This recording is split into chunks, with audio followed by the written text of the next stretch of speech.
umholi balapha ekhaya ngifundisa bonke omama obaba intombi insizwa ngelihle igama lenkosi ethu Jesu. Angifuni ukudla isikhathi worshipers molo ntombi phili again molo bathandekayo ngiyabingelela ukuthi right ngiyela ama ushers wonke umuntu okhona ngaphakathi endlini baba ngingena ngalowa mnyango enhlizweni yami kuhlala ivesi ngiyangazi kwenzakalani lolu suku manje ngiyayibalekela lento ngoba last time ngila ngiyakhumbula ukuthi ngiyeza ngaphambili sizokwenza ama announcements kanje kwagcina kushumayela mina so namhlanje ngiyabaleka ukuthi iphinde ngile kuleyo temptation alibonke igama lenkosi kwagcina kushumayela mina ngaleya Sunday alibonke igama lika Jesu manje kuhlala ivesi ngingena ngalowa mnyango manje ngizobaba lento aseyideclare kulosisi oqala ukufika ukuthi ngathi ihamba nalento ehlele enhlizweni yakhe ivesi uHebrews chapter number 13 uverse number 18 ngayivula bathandeka izawufundwa ndini kuphela lithi iBhayibheli uJesu Kristu nguye izolo namuhla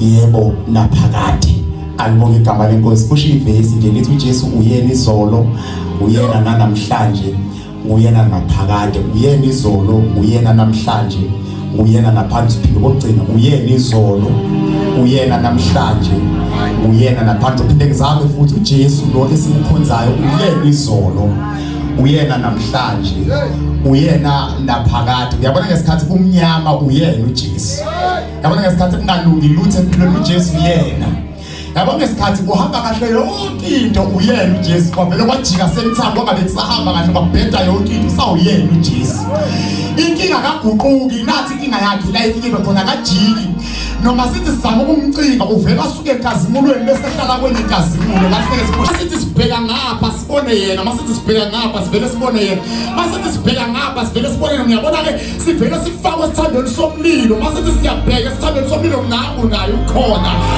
wasenikwe ithuba kuya wathiwa kahlabelele bathi uJesu ungena nathi kwenza ngawuqisha umlilo kodwa ungena nathi manje leyo iyaprove ukuthi ayikho into engamujiwa ukuthi uNkulunkulu ingakho iBhayibheli lithi umhlaba uyisenabelo senyawo bese lithi izulu isihlalo sakhe sobukhosi akukho la engekho khona kwaprofeti uIsaya wathi ngibona intombi wathi yawukhulelwa izana indodana wathi yakuyiqamba igama layo kuthi uImmanuel okuwukuthi inkosi ingathi ngoba ngiyabuzwa namanje ukuthi ukhona kulendlu ukuthi ngishoda ngabantu la endlini abangamkholwa ukuthi akaguquki sheke lapha nikho bathi noma uyasikhulula noma usikhuluni kodwa ngeke sishintshe iconfession wena isholo wena mhlanje wena phakade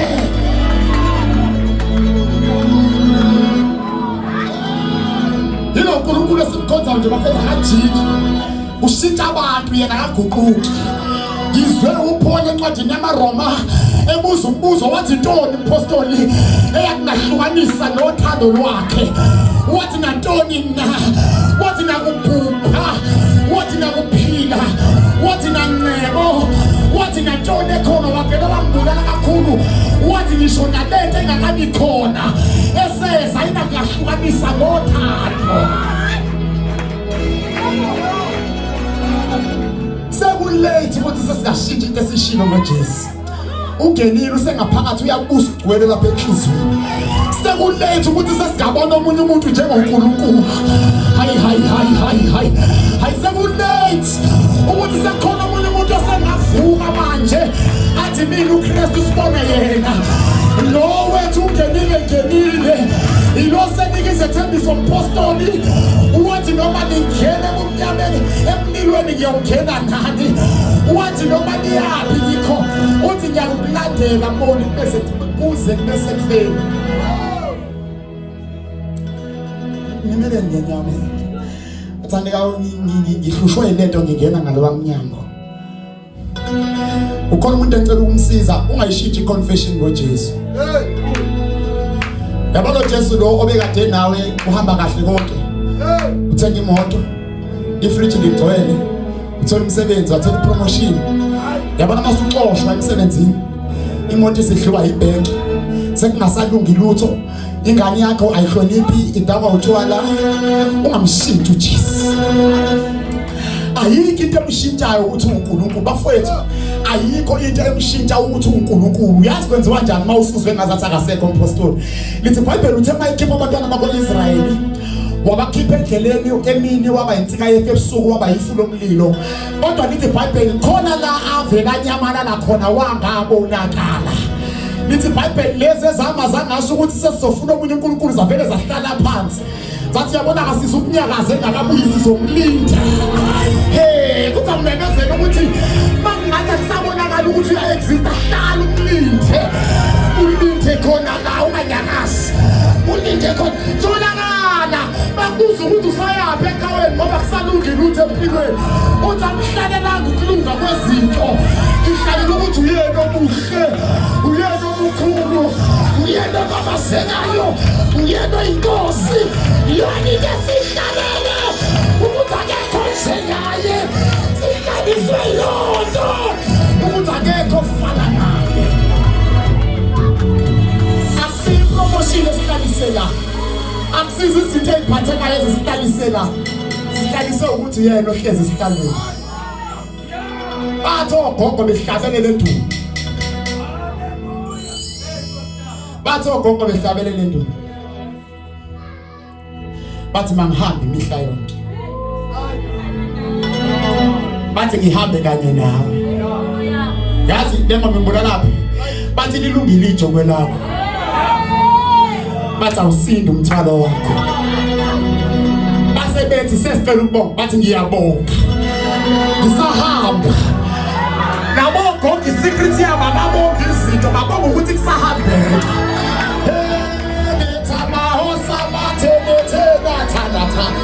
Babonga ukuthi kusahambeka. Inkinga enkulu engaba khona ukuthi kungabe kusahambeka. Bese siyaqala ke sibuza iNkosi uphekwani. Makusahambeka bafowethu asingamyeki uJesu. Ngiphinde ngize ngelicabango nje. Njalo mangizela ekhaya angilimaza lecawa thina. Alibonge igama lika Jesu. Ngihluthi bafowethu ngangobaba mhlawumbe ufakazi wami nobaba ngifike ngahlala phansi ngakhipha ifoni ephakethini. Ngayicinga le vesi ngaze ngayithola nansi ifoni. Ngikhipha ngokujoba ngihleli la. Singene kwenye icawa ngapha sibafika bethandaza asimemezelanga. Sifike ukuthandaza sangena. Masithi kuyathandaza ngizwa la emoyeni wami mama. Ithi into yasezulwini wa-announce la kusho ukuthi wena uyibona yonke lento la ingabalekanga. Bavele bangibiza ngisathi ngifuna ukutshela lezi ukuthi asiphume sihambe la. Bavele bangibiza mangithatha imali ngafike ngathi ugadana gididili gidi parasa. Uriyamaka shaka talikato. Elia faria suwa ya kapakatai. Elia baba shaka talikate.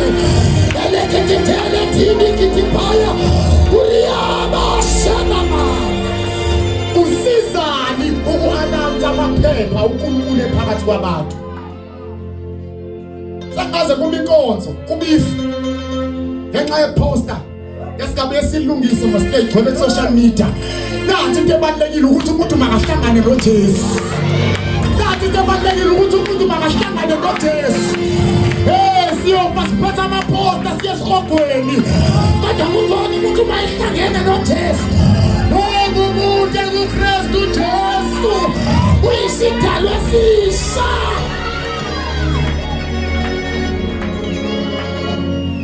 Anyways, sawushiya iposter athandekayo. Siyakhonza kodwa nge-25 zika-October. Lento egcwele kuleli ile. Nginikeza umyalezo kulezi insuku umpostoli. Umyalezo olapha ku-1 Timothy chapter number 2 verse number 3 lithi iBhayibheli uNkulunkulu uthanda abantu bonke basindiswe. Bafinyelele kuyazini inyaniso. Anginayo enye message ile qha. Mawungibona ngathi ngiyahlanya ubuze umbuzo omunye ubuzile wathi kwenza usebenzaphi? Ngithi mina ngiphangele wathi imali uyithathaphi? Ngathi anginayo. Kodwa ngethembele onginika umyalezo. Akukho la ngingakafiki khona nala ngingakafiki khona ngizofika. Ya ngizofika yabona umpostoli njengoba bethi uzongena eKZN akuseza ukungena yena ngoba ethanda ukungena sekuvuma isikhathi sikaNkulunkulu ukuthi masingene bafowethu sizongena la kuthiwa kungenwa khona. It is high time manje sizongena ngenkani. Sizongena by fire by force. It's about the kingdom of God suffered violence and the violence taken by force. We are taking everything that is ours by fire, by force. In the mighty name of Jesus. We are taking everything that is ours in the name of Jesus.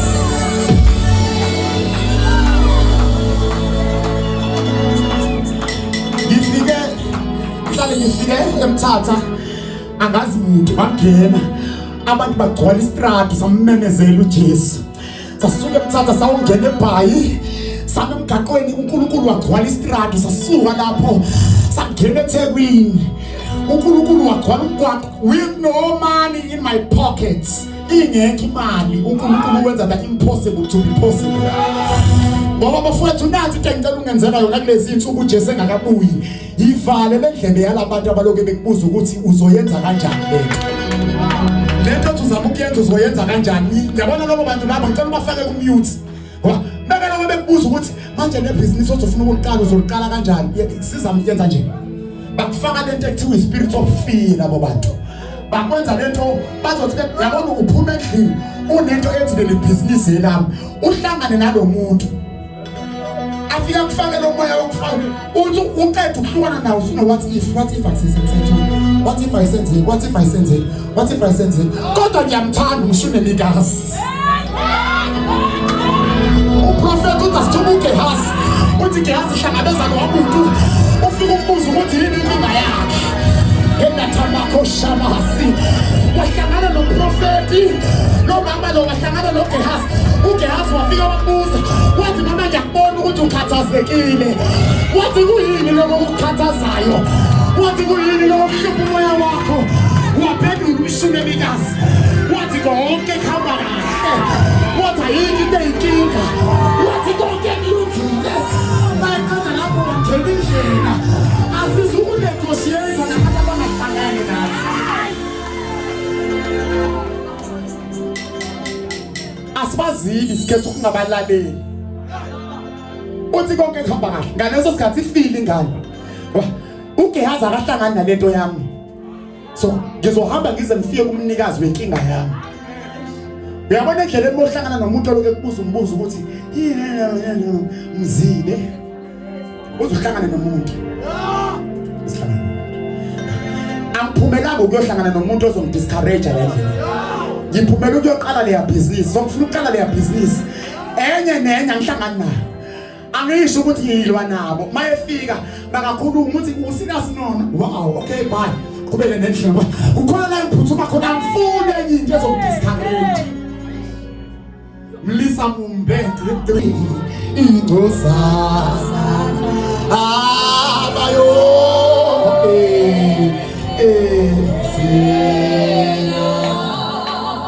Tell us bigger than my foot. Tell us parents name get down. Tell us something bigger than Tell ubegezele ubegezela kuleyo meko angiyazi njani kodwa ngicela ubegezele kuyo. Uyazi ukuthi lingaka iphutho ongalenza yini? Iphutha lokucabanga enye into usuhambe kangaka noJesu. Mina ngihlala ngizobe mfundisi bemthuka unkosikazi kaJob. Mina lo mama ngiyamthanda mama. Lo mama wasiphuvela ukuthi wamthuka uNkulunkulu yafa. Ukube leyaphi lo mama yayingena bamba iphithi. Ukube leyaphi lo mama yayingena amandla noma yayingena weight ayingena ifakwe eBhayibhelini. Manje uthi la mama mnyana thuka noNkulunkulu bese uyafa. Uveza isecret wamthuka uyafa. Uyamthuka kanjani uNkulunkulu? Wayengekazi uNkulunkulu uJob wayengekathuka inhlamba lapha. Bayizokhipha amagama athi akasekho noNkulunkulu. Sekuyinhlamba leyo kuNkulunkulu. Once wathi uNkulunkulu akekho ekhona. Hawu. uJona encwadini yesambulo uthi uyena uAlpha athi uyena uOmega nantoni na evelwe eseqalile wagqiba leyo nto leyifike emva kwakhe. Manje ke ngicela ukusho futhi once again bathandekayo ungakulinge nangelilodwa ilanga ukhipha amagama athi uNkulunkulu akekho inhlamba leyo. Uthi uJobe akasho akamlwisi le nto ethi ngizwa abanye bethi wathi siwulandini angazi.